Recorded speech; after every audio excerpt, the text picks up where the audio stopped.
Estamos estudiando la carta de San Pablo a los romanos. Estudiamos en el primer capítulo la justificación. La semana pasada estudiamos el capítulo 18, empezamos el capítulo 18, donde San Pablo habla de la ira y la ira de Dios. Explicamos qué cosa era la ira de Dios. Dijimos que la ira en la ira, que en nosotros es un defecto, en Dios es una virtud. Y explicamos el por qué. Así que si alguno no vino y quiere saber esto de qué cosa es la ira de Dios, pues los tapes deben estar por... ¿Están allá atrás, mire, los tapes? De la semana de la ira de Dios. Pueden. Y seguimos en este capítulo 1 de la carta a los romanos. Hablamos de lo que nos cubre de la ira de Dios. ¿Alguien se acuerda cómo se llama la palabra que hablamos la semana pasada que nos cubre de la ira de Dios? ¿La qué? La propiciación. Hablamos como la propiciación, hablamos como la justificación nos hace santos delante de Dios y como la propiciación nos ampara de la ira de Dios. Seguimos en este mismo tema en Primera de Romanos, versículo 18. Ya leímos ese versículo la semana pasada, pero lo leemos para retomar la lectura. En efecto, la ira de Dios se revela desde el cielo contra toda impiedad e injusticia de los hombres que aprisionan la verdad en la injusticia. Pues lo que de Dios se puede conocer está en ellos manifiesto. Dios se lo manifestó. Porque lo invisible de Dios, desde la creación del mundo, se deja ver a la inteligencia a través de sus obras. Su poder eterno en su divinidad, de forma que son inexcusables, porque habiendo conocido a Dios, no le glorificaron como a Dios, ni le dieron gracias. Antes bien se ofuscaron en sus razonamientos y sus insensatos corazones se entenebreció. Jactándose de sabios, se volvieron necios. Dice San Pablo en esta parte de Romanos, que también te parece que está escrita para nosotros en el siglo XXI, y sobre todo para la gente de la media, de la prensa. Hablamos un poco antes de terminar la semana pasada de cómo dice San Pablo en esta carta a los romanos, en el momento que está hablando de la fe, que desde que el hombre tiene capacidad para mirar la creación, no tiene justificación para no creer en Dios. Tú puedes llegar al conocimiento, a lo mejor no a la revelación de Jesucristo, pero sí al conocimiento de que existe un ser trascendente, que no es una fuerza, como dice la nueva era, sino que es un ser inteligente. Porque esa es la gran diferencia. La nueva era cree que Dios es una fuerza, nosotros creemos que es un ser inteligente. Una fuerza no puede mantener un orden. Una fuerza, nosotros no creemos que Dios es un ser impersonal, sino creemos que es alguien que nos conoce y que nos ama. Y decía San Pablo que solamente el hombre, por ver la creación de Dios, ya puede saber que existe un creador. Y la semana pasada hablábamos de eso, hablamos como cuando uno mira un reloj, pues lo primero, si a una persona le gustan los relojes, lo primero que hace es mirar la marca del reloj. Y mira la marca del reloj, y por la marca del reloj sabe qué, quién hizo el reloj. Bueno, tengan cuidado porque tengo un Cartier que de Cartier nada más que tiene puesto el nombre. Hoy en día desafortunadamente no se puede poner ese ejemplo porque hemos adulterado todo y también queremos adulterar a Dios. Estamos adulterando todo y hemos terminado adulterando a Dios. Pero generalmente uno mira una persona que supuestamente tiene dinero, no un predicador muerto de hambre como yo, tiene... Sí, pero ese es el problema, los predicadores católicos nos morimos de hambre. Yo trabajo en el puerto de Miami para mantenerme. Si alguien pensaba que yo vivía de esto, si yo viviera de esto, yo estuviera comiendo en Camilo House. Sí, ahí ves. José, te voy a mandar para el medio del parqueo, sentarte en el medio del parqueo. José lo que quiere es que Mirce allá en Puerto Rico lo oiga. Pues resulta, me decía una persona una vez que me escribía WTN y me decía, sí, tú defiendes tanto a la iglesia por todo lo que te paga Madre Angélica.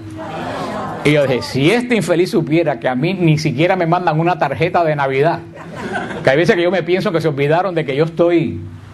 Hoy Enrique Duprat, hace años Enrique Duprat le dio pena y me pidió la dirección para mandarme una postal, porque nunca me habían mandado una postal. Yo se lo dije en Jerusalén y decía, a mí ustedes ni me mandan postal, yo creo que ustedes no tienen ni mi dirección. Pero verdaderamente, como le decía antes de irme por otro tema, uno mira la gente que le gusta comprar cosas de calidad, sobre todo las mujeres que les gusta comprar tantas cosas también de marca, uno siempre mira la marca y por la marca reconoce quién lo hizo. No solo que es bueno, por supuesto que también que es bueno, pero sobre todo quién lo hizo, porque saber quién lo hizo te da la garantía de que es bueno o si no es bueno. Así dice San Pablo, que cuando tú miras la creación, te tiene que venir a la mente que tiene que haber alguien de dónde surgió esa creación.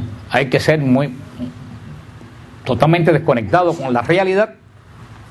Terminé la semana pasada diciéndole el razonamiento que hice con un ateo de la conveniencia de ser creyente. ¿Quiénes estaban aquí la semana pasada?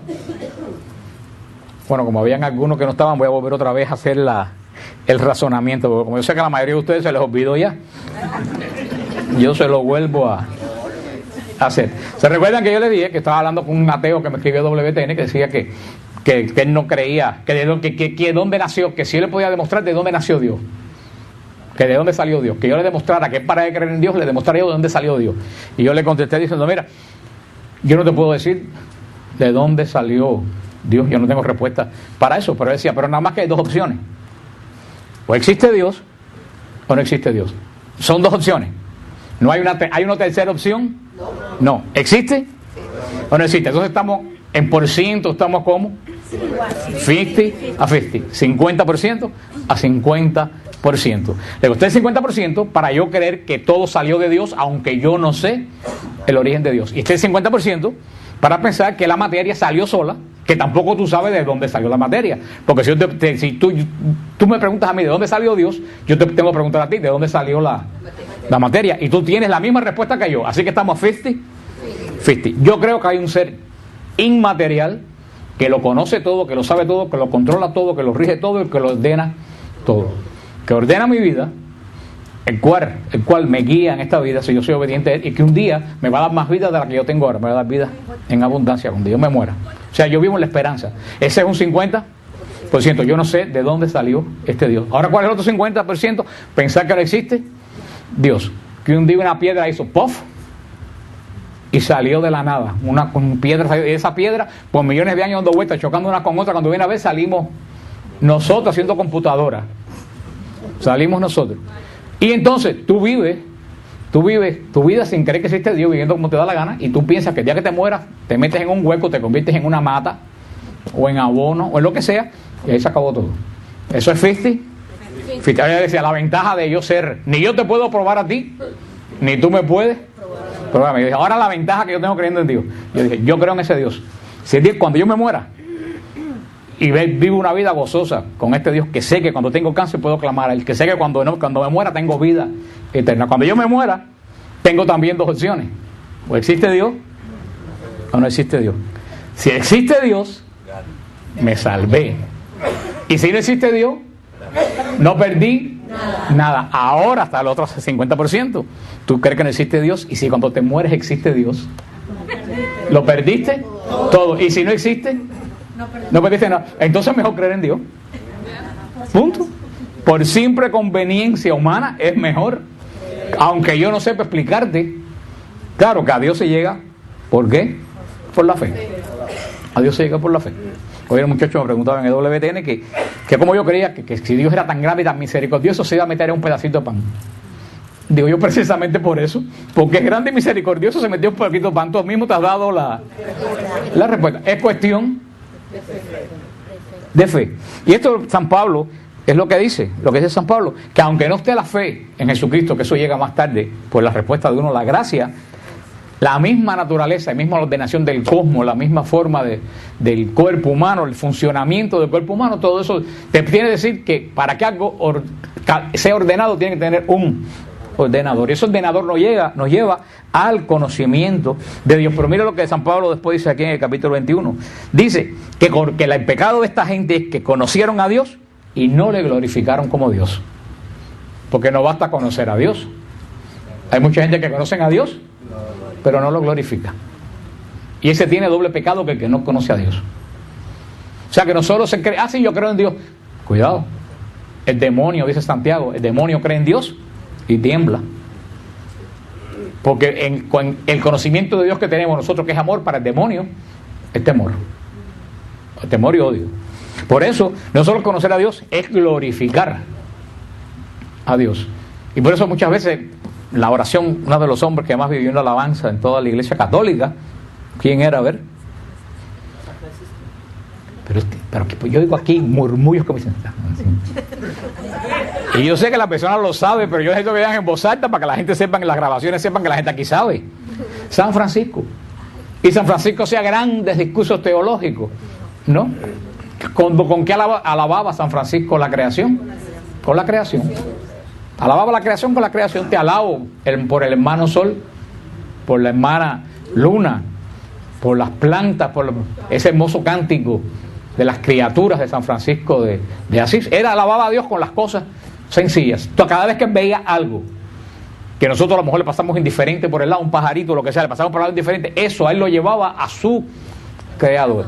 Y cuando reconocía a su creador, que entonces lo que tenía que hacer, glorificar, que es la alabanza, glorificar al creador por la creación que era realizado. Eso es cuando el alma empieza a glorificar a Dios por la creación, ya tú estás dando un paso en la fe.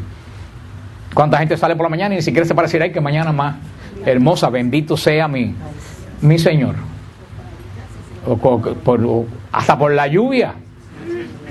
La gente dice, está lloviendo. Digo yo, ¿cuánta gente en África quisiera que lloviera? Además, en la lluvia las ranas se gozan, así que yo también me glorifico con la lluvia. Pero eso, cuando tú empiezas a ver la creación, te va llevando ¿a qué? A la glorificación de aquel que se muestra a través de una obra tan grande. Y dice, no solo no lo glorificaron, ahora viene lo peor, no le dieron gracias. No solo la glorificación, la acción de gracias. Y tenemos que tener muy en cuenta que el culto central de la iglesia se llama Eucaristía. ¿Y qué quiere decir Eucaristía en griego? Dar gracias. Viene de caristos, dar gracias. Fíjate que todo el culto central de la iglesia es una acción de gracias. El día que enterramos un muerto, que lo traemos en la caja de muertos a la iglesia, tenemos una acción de gracias, que es lo peor que una familia puede pasar. Y por eso cuando el cadáver llega a la puerta de la iglesia, ¿qué le ponen encima de la caja? Un paño blanco. ¿Qué recuerda? Que ese que está ahí es un bautizado. Y como bautizado está en el pacto con Dios y tiene la vida eterna. ¿Y qué le ponen al lado? El cirio pascual. Este que está aquí va a resucitar. Y por eso damos gracias a Dios.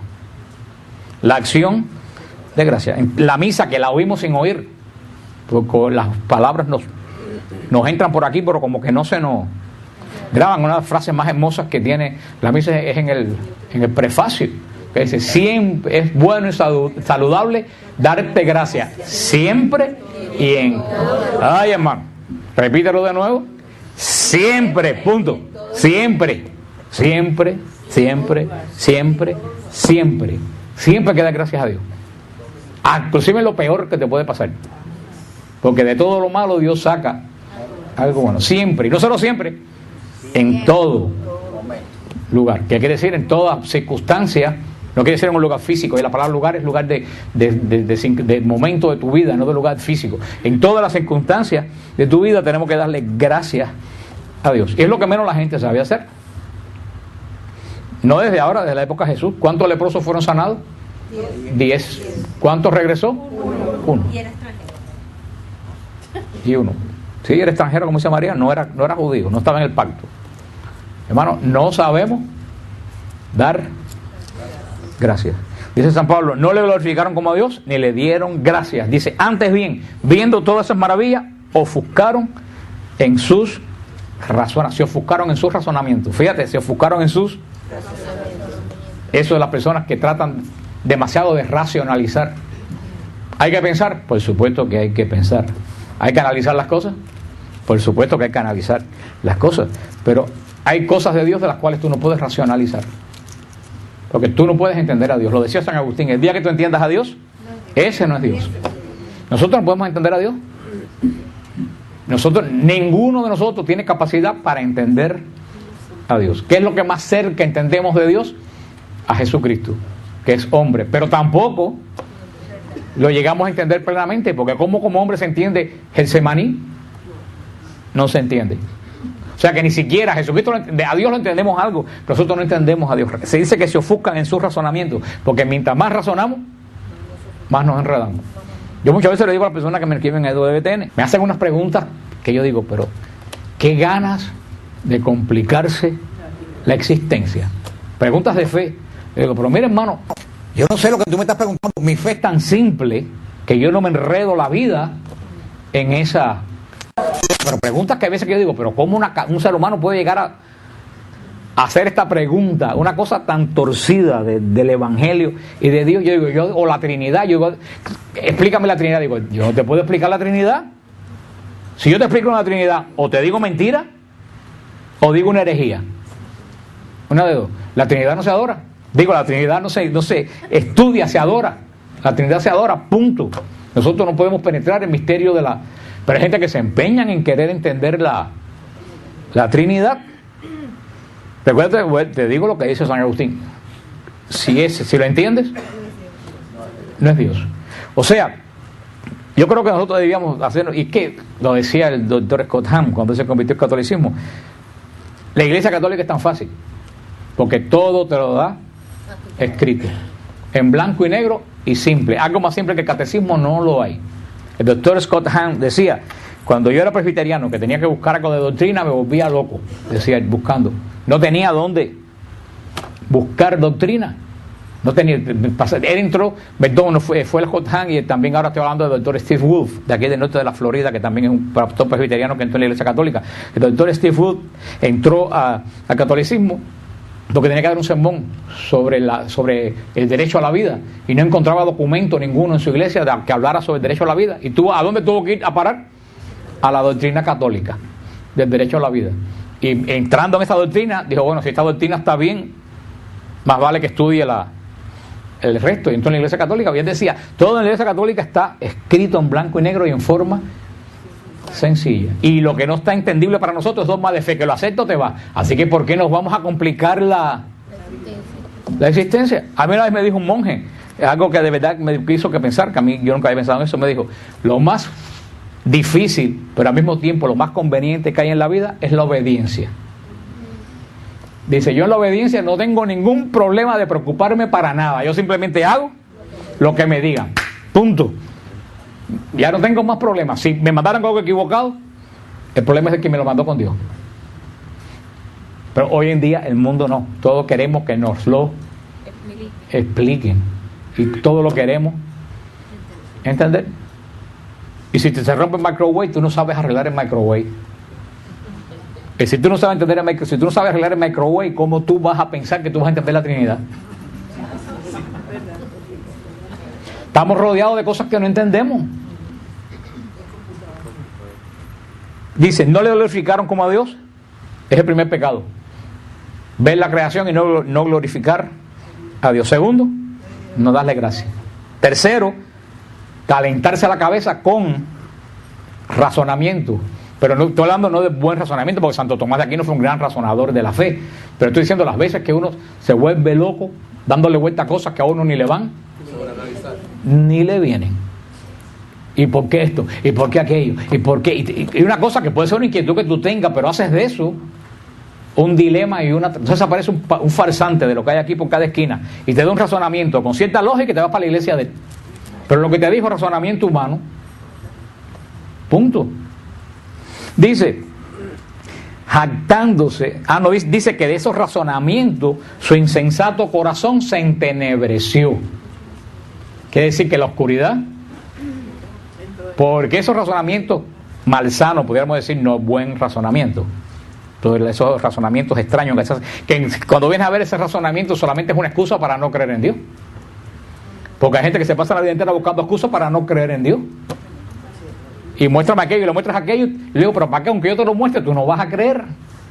Como no me acuerdo qué científico francés fue, porque eso fue cuando, al principio de Lourdes, él dijo que tenía que ver un milagro para creer.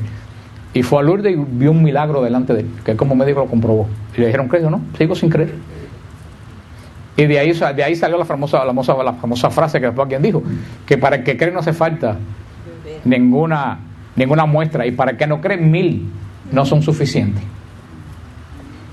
Pero eso muchas veces le digo a las personas, no me dicen, ay, qué versículo bíblico tengo que dejar a mi marido que no cree. Digo, olvídate de los versículos bíblicos. Ningún versículo bíblico hace creer a nadie, ni a un hijo, ni a un marido, ni a una mujer. La gente a veces que piensa que los versículos bíblicos son tan mantras de esas budistas. No, oye, y lo dijo, creo que fue el filósofo Runner, creo que Runner, no sé cómo se pronuncia, pero él lo dijo, el hombre de hoy no llega a Dios por la fe de sus abuelos. El hombre de Dios llega a Dios, llega a Dios por una profunda experiencia de Él. Yo te puedo hablar 10 años y no hacerte entender a Dios. Tú te lleva un retiro y el Señor te agarra por el cuello y en ese momento te hace doblar las rodillas. Y una pena que José no esté por aquí, un hermano que viene aquí siempre, que eso 2 martes que no viene, porque eso le pasó a José, hizo una apuesta con él, él era ateo, él hizo una apuesta con él de ir a un retiro a San Pablo Gómez y aceptó la apuesta. Y fue, y hasta el día de hoy no ha dejado de servir al Señor. En un solo momento de retiro. Por eso le digo a las personas, el mismo Father Joseph, el monje coreano del monasterio, él era de la Asamblea de Dios Pentecostal y aceptó el reto de ir a un retiro eucarístico y terminó en cura y en monje. Tú podías haber estado razonando con él 15 años y no haberlo convencido. Entonces digo a la persona, si tú tienes a alguien que no cree en Dios, no te gastes, tú no puedes discutir con uno que no cree en Dios, tú no puedes discutir con quien no tiene tu misma base. Yo puedo discutir con un pentecostal porque los dos creemos en Dios, pero yo no puedo discutir con un budista, porque el Dios que en él cree no tiene nada que ver con mi Dios, y menos con un ateo. Pero tú quieres convertir a alguien, rétalo en un retiro, pero un retiro que sea bueno, porque hay algunos retiros que vaya. Creo que lo dice María que lo ponen peor. Llévalo a un buen retiro, rétalo a ir a Emaús, rétalo a ir a un retiro de la renovación, rétalo a ir a un retiro en monasterio. Sí, porque quiero decir algo, cualquier alusión a persona viva, media viva o muerte es pura. Yo sé de un caso de un señor que fue a este retiro, que no cree en Dios y se portó más cristianamente que muchos de los que fueron al retiro que vienen a este ministerio. Aunque vamos 2 veces al retiro de Tampa. Al final te doy la información, sí. Así que ya tú ni sabes, porque muchas veces tú ves a la gente que viene a la iglesia y son los peores que se portan en todos los lugares, y eso tienen más culpa que los que no creen en Dios. O sea, que es lo que te decía, una persona que no cree en Dios, rétalo en un retiro que tenga una experiencia viva con Dios, y eso es lo que lo va a tocar. Pero dice que el insensato que solo hace razonar y razonar en su corazón para buscar una excusa para no creer en Dios, se le entenebrece el corazón, y eso es terrible. Una persona que tiene oscura, ay hermano, aquí dice el corazón, pero el corazón sabe que lo que quiere decir es la fuente de todo sentimiento. Hay gente que tú nada más que lo mira y sabe que en esa persona nada más que hay tiniebla, solamente con mirarlo. Y no es cristiano Rabindranath Tagore, que se acercó mucho al cristianismo, si es cristiano, y él dijo una frase tremenda: el que tiene el farol a la espalda nada más que echa adelante sombra. Esa frase es una pedrada. El que tiene el farol en la espalda, lo único que echa adelante son sombras. El farol tiene que ir adelante, pero hermano, hay gente que anda siempre con un farol atrás. Y ahora viene la frase que más me gusta de toda la carta de los romanos, una de las que más me gusta: jactándose de sabios, se volvieron necios. Romanos 1:22, jactándose de... Ay hermano, ¿cuánta gente yo conozco que se jactan de sabios? Y son la gente más necia que yo he conocido en mi vida. Porque una cosa es ser sabio y otra cosa es tener conocimiento. Son dos cosas totalmente diferentes. Conozco gente con mucho conocimiento, ingeniero, arquitecto, cirujano, lo que sea, pero son necios, no son sabios. Tienen solamente el conocimiento, está en la inteligencia, la sabiduría está en el espíritu. Ay, hermano, como tenemos gente hoy que en la televisión, en el radio pontifican de sabios y son puros, que yo digo cada cosa que digo, pero ¿por qué ese infeliz no se calla? Porque lo que me da es pena ajena oír decir los disparates que dicen, porque yo que estoy dentro de la iglesia sé que todo lo que dicen es falta de conocimiento de ellos, porque es mentira lo que están diciendo, y ellos se lo creen que es verdad porque se leyeron 2 libros. Sobre todo cada vez que veo este pasaje me viene a la mente Hollywood y los medios de comunicación jactándose de sabios, se volvieron, y miren lo que dice ahora: y cambiaron la gloria del Dios incorruptible por una representación en forma de hombre corruptible, de aves, cuadrúpedos y de reptiles. San Pablo aquí se está dirigiendo a la cultura griega, a la cultura egipcia, que eran las que tenían más sabiduría en ese momento, que siendo 2 culturas tan sabias, la griega y la egipcia. ¿En qué terminó la egipcia? Adorando a cocodrilo, adorando al halcón, y la griega adorando a Marte, a Júpiter. O sea, una de las dos culturas más poderosas de la época terminaron adorando una imagen corrupta de Dios. Por eso dice, cambiaron la gloria de Dios incorruptible por una representación corruptible. Vamos, para nuestra cultura no dice nada de eso de aves y cuadrúpedos, porque aunque todavía se aparece cualquiera que adora un puerco, adora un perro, porque hoy en día cualquier cosa se... Desde que yo vi una vez que estaban citando aquí en Hialeah, en el Parque Amelia Earhart, para un culto a la diosa Venus, y a mí no me queda más nada que oír, porque esa doña se había muerto hacía 2000 años, aquí le estaban dando culto en Hialeah, porque hoy en día se adora. Y este país que se da tanto golpe de pecho protestante y que los católicos son idólatras, es el país productor de ídolos más grande del mundo. Y no se esconden para decirlo, porque como le dicen a las artistas de Hollywood, los ídolos de la canción, los ídolos, ellos son productores de ídolos. Cambiaron la gloria de Dios incorruptible por algo corruptible. Hermano, qué pena da eso, que cambien la gloria de Dios,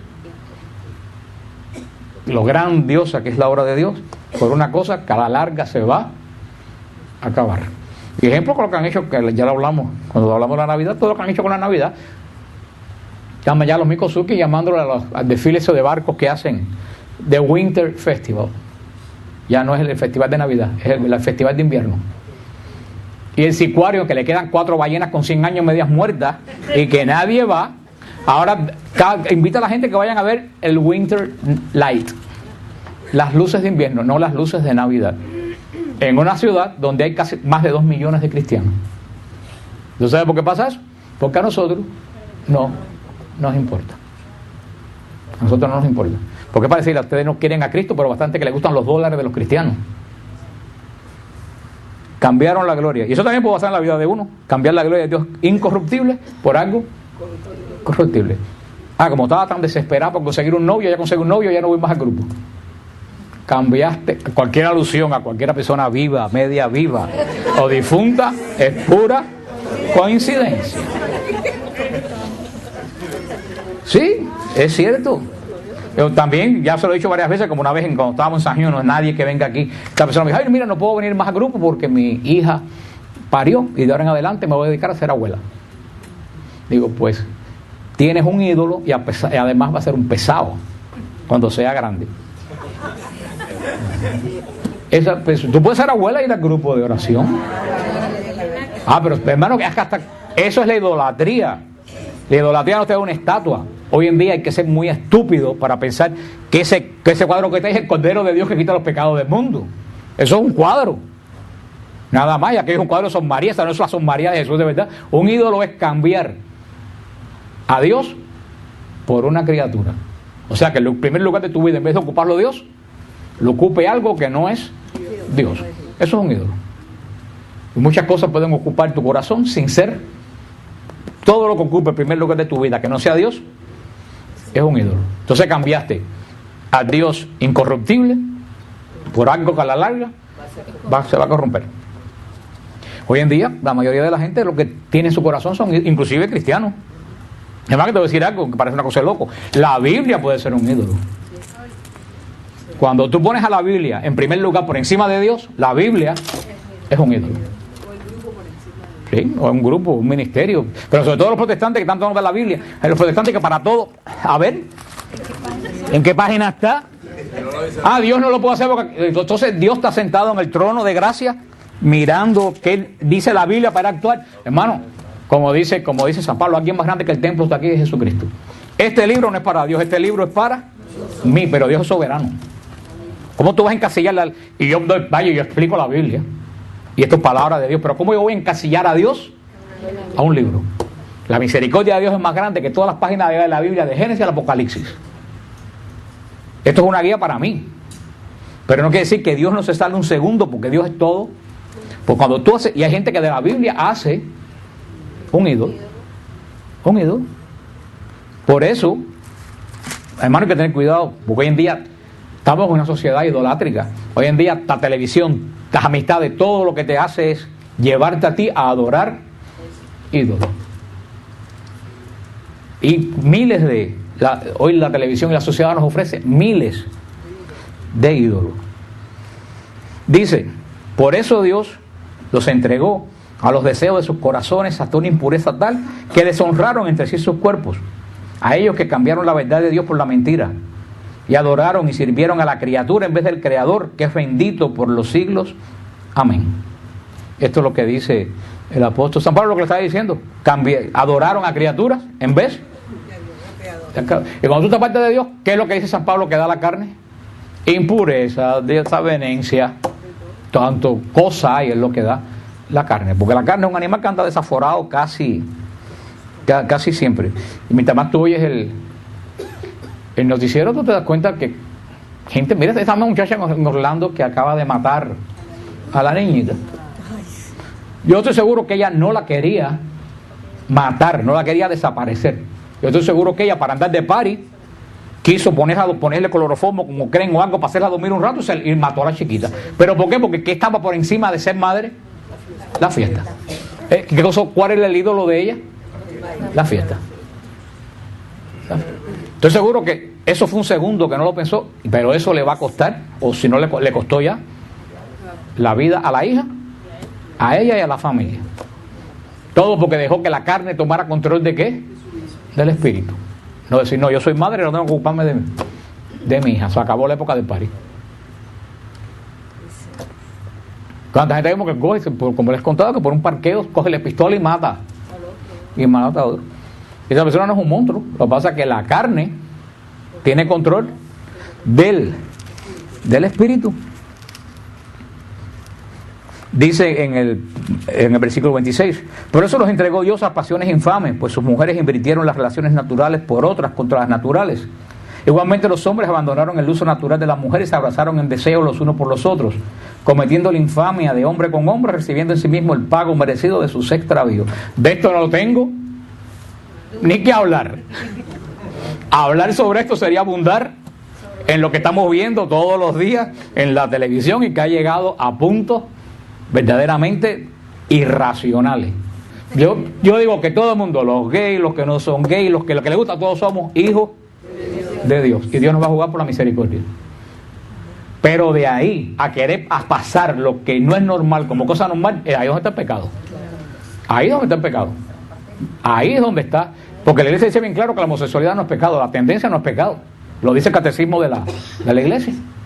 Ahora el problema es que hay una agenda que quiere hacer pasar lo que no es como si fuera. Y ahí es donde nosotros no podemos. ¿Ustedes no se han fijado que la misma gente de Hollywood que dicen que casarse es un papelucho son los que abogan porque se casen los homosexuales? Entonces, si casarse es un papelucho, ¿para qué se van a casarlos? Si la mitad de los artistas de Hollywood no se casan, tienen hijos y nietos sin casarse. Pero esos quieren que los homosexuales sí se casen. ¿Tú no te das cuenta que es una agenda que va en contra de algo específico? ¿Que va algo de qué? De la institución del matrimonio, que es la base de la sociedad. Punto. Porque ¿cuántas veces le han dicho a los homosexuales que se llame unión civil y que tengan todos los derechos que tiene todo el mundo? Ok, yo no tengo ningún problema con eso. La iglesia dice, yo no tengo ningún problema con eso. No, ellos no quieren unión civil. Ellos quieren la palabra matrimonio. Ahí tú te ves que es una agenda política. Es una agenda política muy bien montada, como dice Bendica, muy bien montada para atacar el centro de la familia, de la sociedad y de la iglesia, que es el matrimonio. Como no quiero nada más que mencionar ese nombre, me dan escalofrío, pero lo tengo que decir. Oprah Winfrey, déjame decirlo bajito, porque decir el nombre alto nada más que me dan ganas de empezar a... Y llevó a la mujer que dice que es un hombre que está en estado. Por favor, eso no es un hombre, eso es una mujer disfrazada de hombre. Eso es una mujer disfrazada de hombre. El primer hombre en estado. Por favor, pero ¿hasta dónde nos quieren llevar? ¿Y los cristianos? Bien, gracias. Seguimos ahí en la bobería. A nosotros no nos importa. La ven. Yo no, porque yo en varias caras en la televisión que cuando la veo pego un brinco y la cambio. Igual que ese pobre señor que no me ha hecho nada de Mad Money. ¿Te han visto ese programa? Yo digo, pero ¿quién puede ver ese programa? Un viejo que sale dando gritos con las manos remangadas en la televisión que se llama Mad Money. Digo, pero ¿cómo alguien puede ver ese programa? Y no ponen a Siloé en la televisión. Tú sabes. Pero bueno, ese pobre hombre me cae mal porque como yo no tengo dinero, yo no tengo nada que hacer con el dinero. Pero lo que dice Carlos, seguimos viendo eso. Y esta misma infeliz Cristina, que tienen menos cerebro que un comején. ¿Eh? Sí, lo dijo una vez con mucha razón, lo dijo. Yo pongo nada más que cosas raras, porque cuando pongo cosas educativas nadie ve el programa. Ahí tienes la solución. A nosotros nos gusta la basura, por eso nos tienen que dar basura. Y no solo los no cristianos, estoy hablando a los cristianos. Y ni voy a hablar de vuelta al mercado. Seguimos con esto. Aquí dice en el versículo 28: y como no tuvieron bien guardar el verdadero conocimiento de Dios, los entregó Dios a su mente insensata, para que hicieran lo que no conviene, llenos de toda injusticia, perversidad, codicia, maldad, llenos de envidia, de homicidio, de contienda, de engaño, de malignidad, difamadores, detractores, enemigos de Dios, ultrajadores, altaneros, fanfarrones, ingeniosos para el mal, rebeldes a sus padres, insensatos, desleales, desamorados, despiadados. Hello. Me suena rara estas palabras, ¿eh? ¿Sí? Lo voy a leer otra vez a ver si logro entender qué es lo que está diciendo. Dice que al que se aparta de la gloria, de la acción de gracia, del reconocimiento de Dios, se vuelve pervertido, codicioso, malo, lleno de envidia, homicidio, de contienda, de engaño, de malignidad. Una cosa es ser malo, una cosa es ser maligno. Difamadores, detractores, enemigos de Dios. Ahora andan fajados para quitar la oración de la inauguración de la presidencia. Andan fajados para que quiten la oración de la toma de presidencia de este país, y lo van a lograr.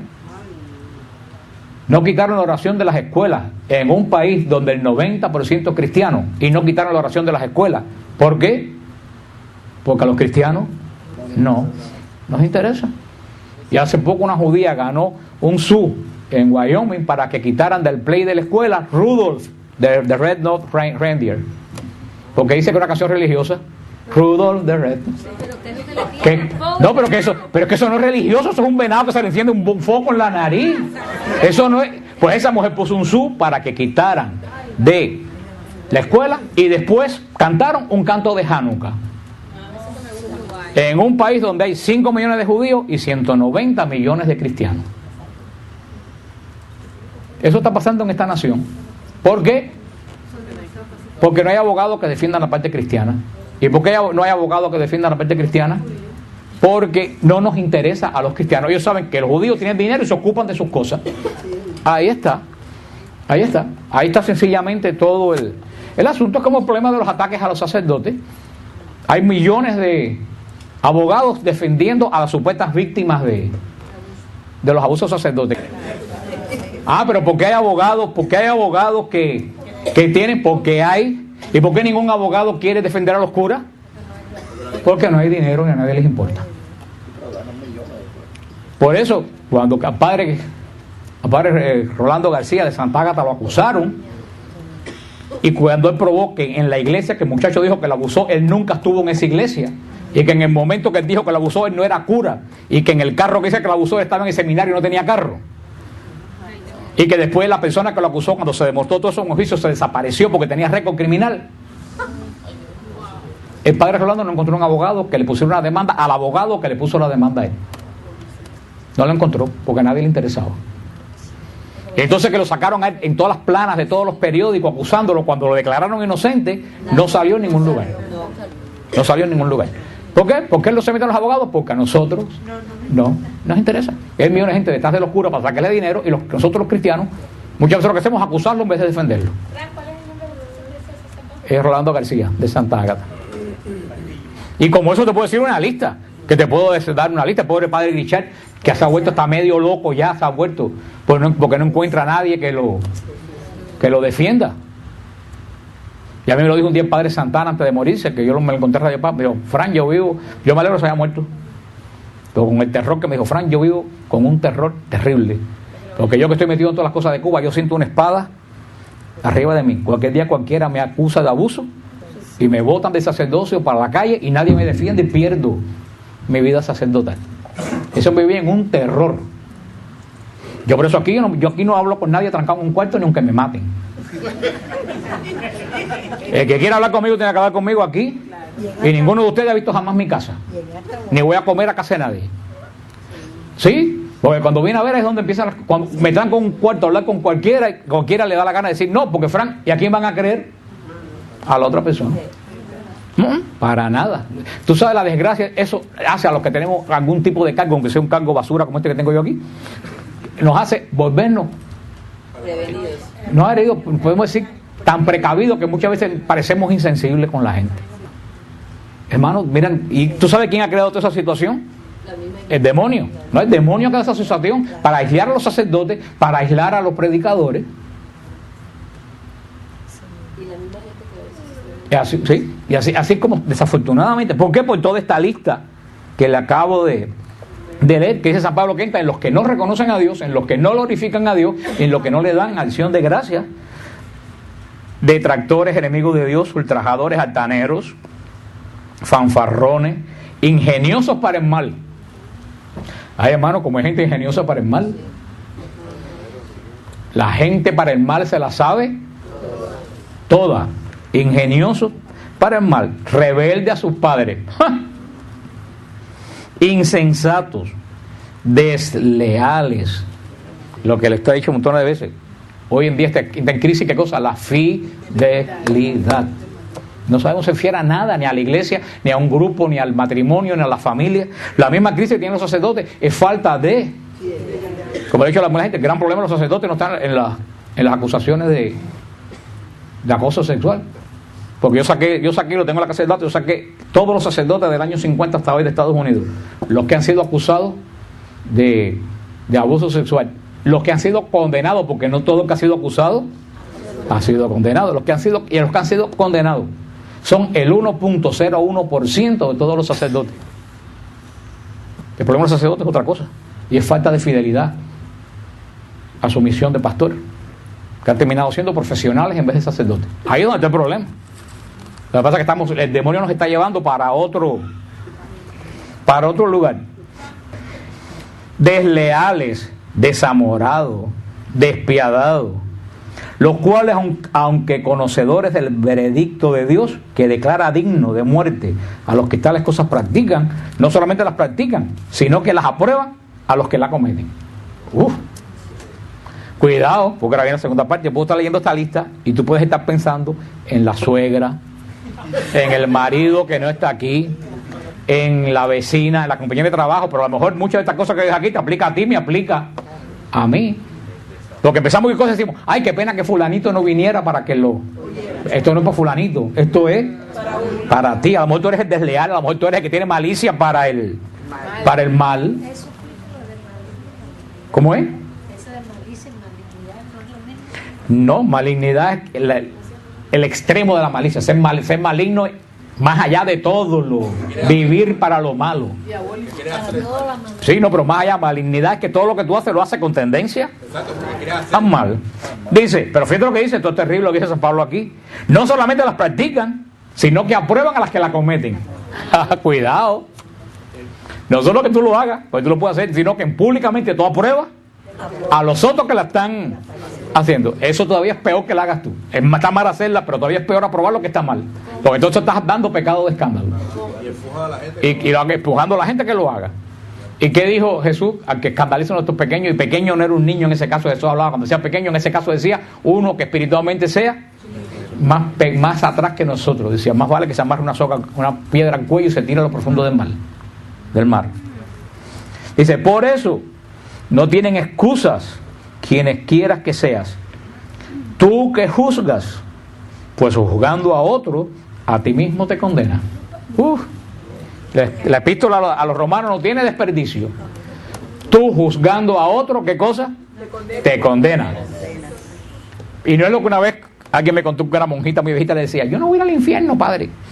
Y le dijo, ¿cómo tú no vas al infierno? Dice, no, porque como yo nunca juzgo a nadie, Dios no me va a juzgar. Y le digo, no, esto no tiene que ver lo que tú estás diciendo. Esto no es el juicio de Dios. Quiere decir, no juzguéis para no ser juzgado. Dice San Pablo, el que juzga, pues juzgando a otros, te condena a ti mismo. ¿Qué es lo que quiere decir eso? Cuando tú juzgas a otros, ¿qué es lo que tú estás haciendo cuando tú emites juicio sobre otros? Tú estás diciendo, eso que este otro está mal, ¿no? Porque si no está mal, tú no haces juicio. Cuando tú haces un juicio sobre otro, tú estás diciendo que eso que hizo está mal. Luego, entonces, si tú dices que eso está mal, tú tienes plena seguridad de que eso está mal. Después, cuando tú lo haces, ya tú no tienes excusa delante de Dios. No que sea peor, ya tú no tienes excusa delante de Dios porque ya tú confirmaste que eso está mal. Por eso cuando tú juzgas, tú te pones bajo juicio. ¿Entendiste eso? Más te vale no juzgar. Y si tú juzgas, anótalo para que no caigas en... Hermano, porque qué fácil somos de juzgar. Hacemos millones de... Hermano, mire, si la vida como ha demostrado es que tú puedes estar viendo una cosa y lo que tú estás viendo lo vi con mis propios ojos. Puede ser que tus ojos estén equivocados.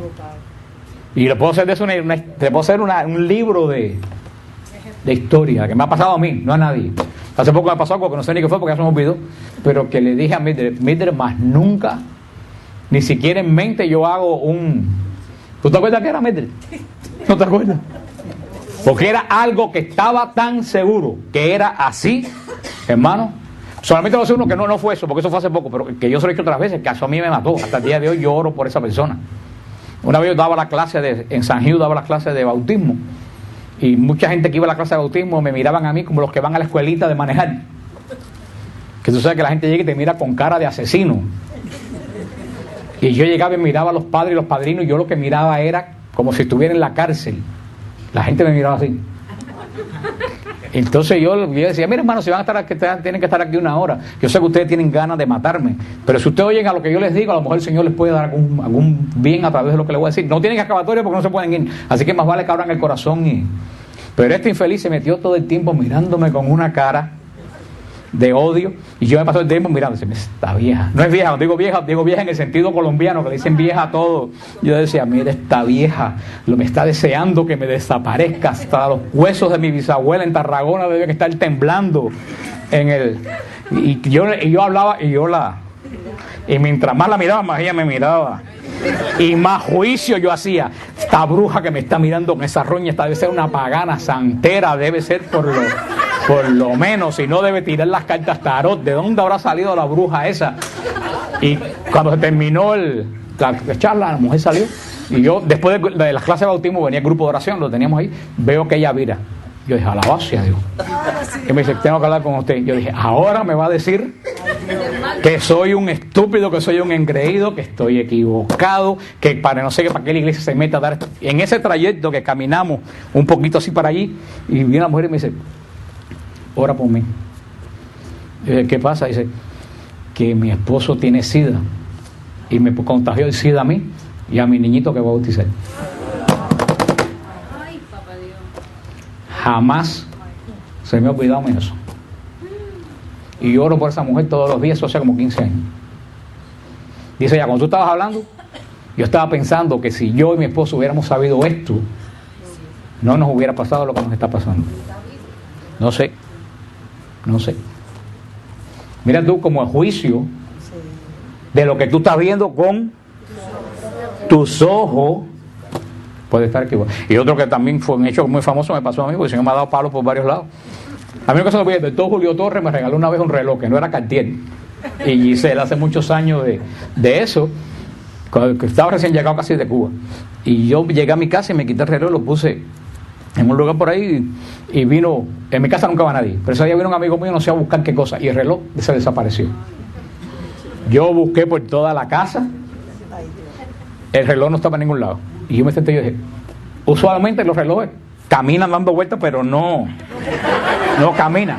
Si yo estoy seguro que me quité el reloj y esta casa no ha entrado nadie, nada más que esa persona. Y decía, pero qué cosa tan grande, como esta persona me pudo haber robado el reloj. Y yo le daba vueltas y decía, que aquí no hay más, aquí no entraba más nadie. Y volví a registrar, vacié la casa, nunca el reloj. Yo cada que había la persona lo trataba, ¿qué tal? ¿Cómo está? Y decía, ladrón, me robaste mi reloj. Hermano, tú voy a creer, yo cada 2 o 3 años yo recojo toda la ropa que no me pongo, porque a veces uno compra ropa que después no usa, y que está en buen estado, la mando a la iglesia, Salvation Army. Yo siempre reviso los bolsillos porque siempre metí un rosario o algo que se me queda, y un día, como a los 2 años, meto la mano y me encuentro el reloj. Parece que yo no me lo quité, parece que yo me lo metí en el bolsillo del pantalón. Esa persona llegó, yo doblé el pantalón, lo colgué, mas nunca me puse el pantalón. Y lo más curioso del caso es que el reloj estaba andando. Nunca me acuerdo de ese detalle. No, ay, el libro. Yo tenía un libro que, ustedes se acuerdan de ese libro. Yo tenía un libro que era un tesoro para mí, que era la guerra de los romanos de Flavio Josefo. Ese libro nunca sale de mi casa. Un día ese libro se desapareció de mi casa. Y ustedes son testigos, ustedes vivieron eso. Yo registré en mi casa, vacié donde yo tengo nunca apareció. Y yo de aquí uno de ustedes se llevó el que se llevó mi libro. Yo le digo que me lo ponga aquí. Yo no voy a mirar quién me lo, porque yo estaba seguro que yo se lo presté a alguien. Y José Martí decía que robarse un libro no es pecado, pero José Martí no era cristiano. Ustedes son testigos. Yo estuve meses diciendo: me robaron el libro de Flavio Josefo, devuelvan mi libro que me hace falta.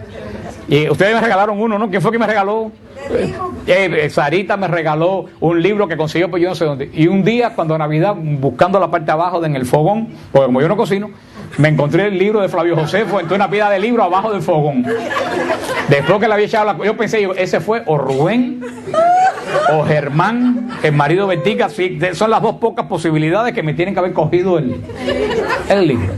¿Ustedes se acuerdan en ese caso que públicamente pedí disculpas porque acusé? Y yo estaba seguro que ese libro, hermano, aunque tú veas las cosas con tus ojos, evita ese juicio, porque cada vez que tú haces juicio, tú mismo, porque juzgando a otros, a ti te condena, ya que, fíjate lo que dice, ya que obras esas mismas cosas, tú que las juzgas. Hermanos, más claro. Ya terminando dice: y sabemos que el juicio de Dios es según verdad contra los que obran semejantes cosas. Así que cuando tú juzgas, tú te pones bajo juicio. Dice San Pablo: y te figuras tú que juzgas a los que cometen tales cosas y las cometes tú mismo, que escaparás al juicio de Dios. Oh, tremenda la epístola a los romanos. ¿Te crees tú que juzgas y que las cometes las mismas cosas, que tú te vas a escapar del juicio de Dios? ¿O desprecias tal vez sus riquezas de bondad, de paciencia y de tolerancia, sin reconocer que esa bondad de Dios te impulsa a la conversión? Dice que desprecia la riqueza de bondad de Dios, la paciencia de Dios y la tolerancia de Dios. ¿Qué cosa es eso? Pecado contra el Espíritu Santo. ¿Por qué el pecado contra el Espíritu Santo es el único pecado que no se perdona? Porque el pecado contra el Espíritu Santo hay dos versiones, porque el Señor no aclaró cuál era. Pero una de las versiones de pecado contra el Espíritu Santo es que si tú no te conviertes, Dios no te puede perdonar. ¿Y quién es el Señor de la conversión? El Espíritu Santo. Si tú te niegas, hay personas que el Señor lo llama, y lo llama, y lo llama, y lo llama, y la persona dice: no, más tarde, después, más.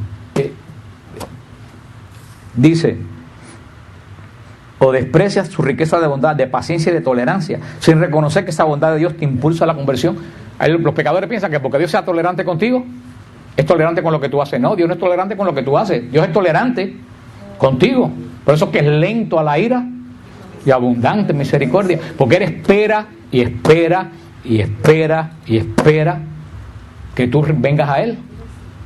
Ahora yo nunca se me olvida de este muchacho amigo mío que vino de Cuba y hace un tiempo no estaba bautizado. Mira que yo le dije veces que se bautizara, le invité a las clases que yo daba de bautismo. Le dije: si tú no quieres, como tú eres amigo mío, ir a las clases de bautismo y oírme las cantaletas mías, ¿te acuerdas de Periquita?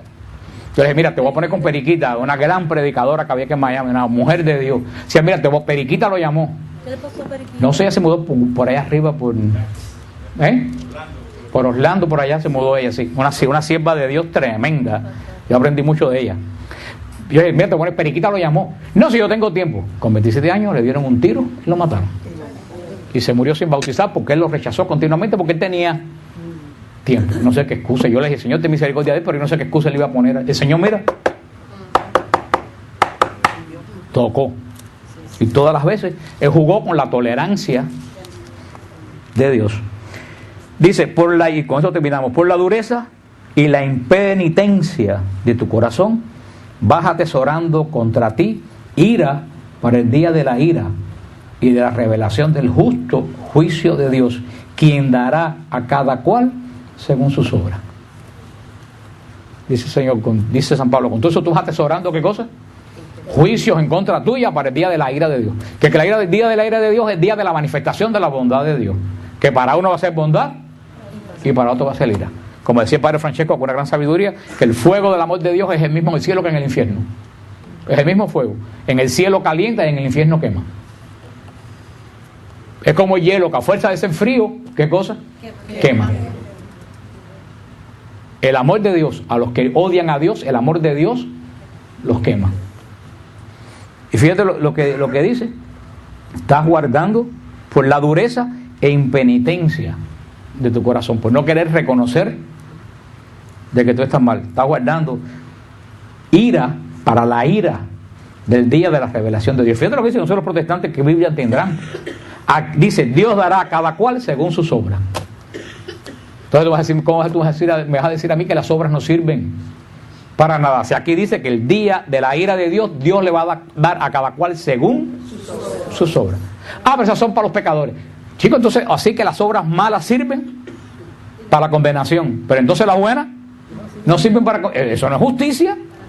Que te cuenten nada más que las malas y no te cuenten las... Dios es justo. Si te cuentan las malas, te cuentan las buenas.